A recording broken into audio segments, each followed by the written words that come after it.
What's going on, everybody? Welcome to the Williams Today Show, episode 66. I am your host, William Brew with Real Estate One. And I'm your co-host, Hannah Olachowski with Real Estate One. And I love how I you almost guys, leaned into it. you leaned into it. Can you guys hear me now? Can you hear me now? You guys already know the rules. I'm going to do this the whole time. You guys already know the rules. Positive impact. One day at a time. And we are crickety, coconut, cracking the code. And on today's episode, guys, we are cracking all types of codes. So we originally, like we spoke about on last episode, we were just going to talk about, am I going to do this the whole time? We were talking about, on this episode, doing a home checklist. Being that eventually, fingers crossed, hoping and praying to the Lord, that spring is coming. I don't know if the groundhog's seen the shadow or not. I don't know. But with spring coming, the warmer weather coming, this is the perfect opportunity to set your expectations up for what you want to do to make sure that your house is living, breathing, and functioning at its highest capability. Yeah, that's a So, good way to put that. Thank you. It's the microphone, I swear to God. Hello. So this is our home checklist. And like I said, we're going to start from the bottom and work our way up. So last summer, when we actually had a house under contract, our client decided to do a sewer scope. Do you remember that? Yes. And it was the smartest decision that could have ever been made for that house. Oh yeah, right? Absolutely. It was so important and Saving them. crucial because we ran across some really important stuff. Yes. So when we bring trees to this, the main reason we're bringing up trees is just to monitor where the branches are growing. Mm-hmm. If they're up against your house, if they're too close, it can cause potential issues. Exactly. It can mess up your siding. It could cause weather warping. It could grow over your roof and drop on your roof, and then it just all becomes bad.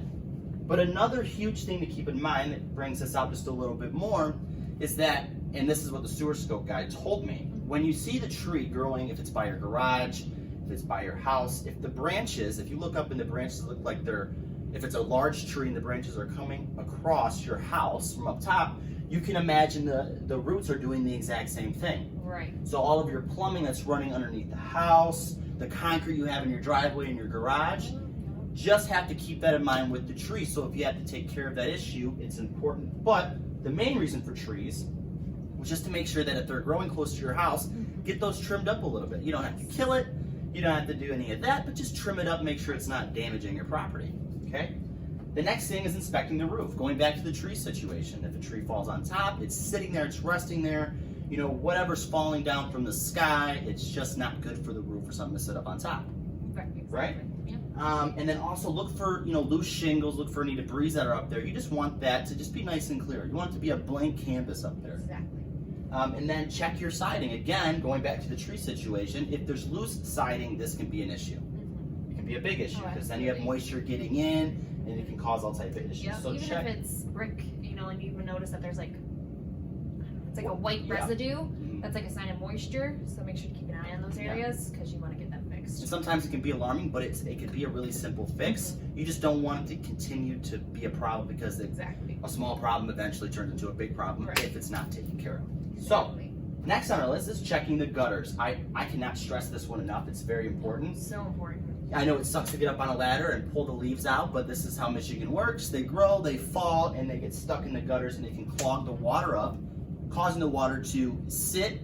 It'll clog up in the gutter itself, the downspout, and then it'll fall back down directly onto Your foundation. Your Yes, not good. My words. Not good. Fall into your foundations, and you don't want that. And that's when some people think, oh my God, why is my basement flooding? And you think it's a structural issue when it can be as simple as your gutters are clogged up and water is falling directly on that foundation continuously. Yes. It's not good. Yes. Next on our list is the HVAC system and air vents, which conveniently enough I just did to our HVAC system, or the furnace I should say. I went through, dusted it up real good, and when I first started cleaning it, I seen that there was orange flame when the furnace was kicking. Yeah. And you don't want to see orange flame, you want it to be blue. And Right. I was like, oh, this isn't good, the furnace is probably going to go soon. It's an old furnace. Yeah. So I got in there and I dusted up all the wires, I got behind it, scrubbed it real clean, and then when the furnace kicked back on, it was blowing blue flame. So this probably extended the life of our furnace a little bit. I really hope so. And it's that important. So just checking your HVAC system, go through, clean out your air vents. I know that can be a pain in the butt too, but honestly, I mean, it's better for your breathing. Yes. Right? Yes. Checking for the filter, which is the next thing on the list. Every 3 months I recommend, especially if you have animals, because the dander clogs it up. And again, if your filter's clogged up, your furnace is working harder. Right. A lot harder. So if it's working harder, probably going to be an issue. built as well, and it's not prolonging the life of your furnace. It's not helping it. Yeah, it's causing more stress. It's like not having oil in your car or having that oil change done. Your car's working extra hard and it's not healthy. So, and we kind of just covered the furnace with talking about HVAC systems, but you know, checking your also checking your oven Yeah, for the breeze. the hood fan. That's very important to clean. Which I just found this out last year. You can actually take out the hood fan, the ventilator part, and you can clean it out, because there's, oh my god, you wouldn't believe how much grease gets stuck on those, and it just gets so built up, and it's easy to miss because it's underneath and you don't look underneath. Exactly. But if you look underneath, it's kind of scary. Yeah. I just avoid it. I'm glad I'm just a little bit taller and I don't have to see it. But you said you seen it. Did you clean it? Yeah. I let it soak and I scrubbed it off. This is just a few things. The list can go on, but these are the main things that we wanted to just stress to you guys that own a home. Right. Very important just to keep, you know, the upkeep on your property, because long term it can be beneficial for you. Yeah, just these small, simple things can really just make a big difference. Big, huge difference, especially structurally. You want that house to stay sound. And just doing these little things. And this, I feel like, are the two main things people need to worry about, you know. Absolutely, yeah. Biggest things. And I can go in and talk about sloping and all that, but we're not going to do that. This is our home checklist, guys. Just keep that in mind, providing some value to you homeowners out there. And then the next Jimbo Jambo stuff we're going to jump into, which I'm going to leave majority of it to Hannah, because I did the majority of talking for down here. No? You said no. I will trip up on my words. It's completely, I do too. I'm like, I don't know how I'm here. It's the microphone, guys. It's the microphone. So, this is common. This is very, very common, and specifically with, you know, people that aren't involved in the real estate. I mean, they just don't know. You don't sell and buy houses that much in your life. Explain that. So, what exactly are we telling them right now? So, people get confused the difference between deed and title and what they are, what they represent, and how they are involved in the real estate transaction and ownership. So, a lot of people think that the deed to a property is the ownership of the house. And I'm going to keep this simple because it can get complicated, and it's really as simple as these couple things stated up here. So the deed is the evidence of the transfer, right? It is the receipt to the title. Thank you.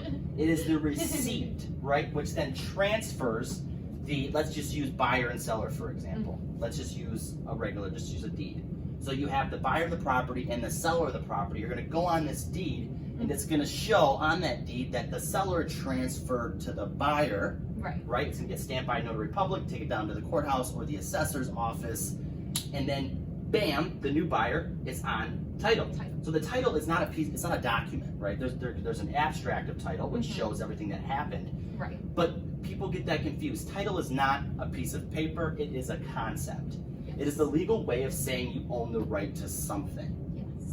And that is as simple as it gets. The deed, just think of the deed as a receipt that shows proof of transfer. And the title is you actually, you have title. Exactly. You own it now. It's yours. Own it. So just keeping that clear in everybody's head, it can get confusing, and if you don't use it, you lose it. So that's that. I'm glad we kept that as short as we did, because we could add more. I was going to talk about some of the different kinds of deeds, but the simplicity behind it is deed, title, and what they mean. This is ownership. It's a concept. This is the evidence of transfer, the receipt. It's the receipt, yes. And like earlier, we were watching a video a few days back, and I like this example that they gave. So think of the deed as if you went to Walmart, per se. You bought the groceries to make your kids some lunch, and then you packed them the lunch. You put their name on the lunch bag. That would be title. You know, the receipt from Walmart with the food that you bought would be the deed, and then but the actual lunch that you put together with the name on it and everything is the title. Yes, that's the best way to describe it. Yes, this is the title. That's exactly. So what you just said there with the grocery store, that receipt shows that you have the ownership now. You purchased those groceries from Walmart now, so now they are yours. And then bam, that was great. That was great. I'm glad you remembered that. I really like that example. That was like so simple but so to the point. And if you talk about school lunches, that's when everybody gets excited. Because we all had our favorite lunch pack when we were in school. Yes, we Mom and did. Dad had put that lunch together so well in the brown paper bag, the lunch box. Oh my God. Right. Oh my gosh. School trips, you're like, ooh. I'm thinking about it right now. I used to, oh my God, my dad made a banging peanut butter and jelly sandwich. And I'm Don't hungry. get me started on my dad's peanut butter and jelly sandwiches. He's got a whole system to them things, I swear. All right, guys, so that was hopefully short, sweet, and straight to the point. But that's going to wrap up our video for this week.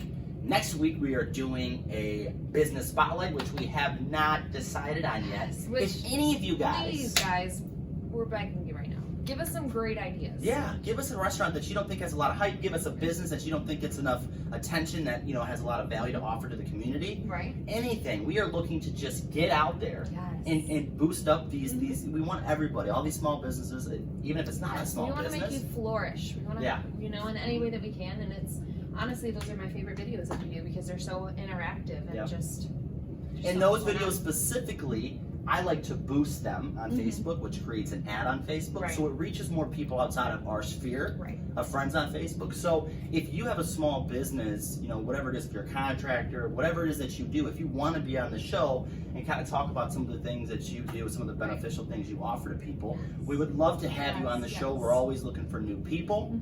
I know getting in front of the camera can be sometimes hard to do, and I'm still, to this day, I get a little nervous before I have to jump in front of the camera, but it's just a way to just build everybody up. Positive impact one day at a time. Crickety Coconut Crack the Code. Woo. And that's going to wrap up our video. As always, guys, it costs $0 and 0 cents to be a decent human being Woo! in this world. We'll see you guys on the next episode.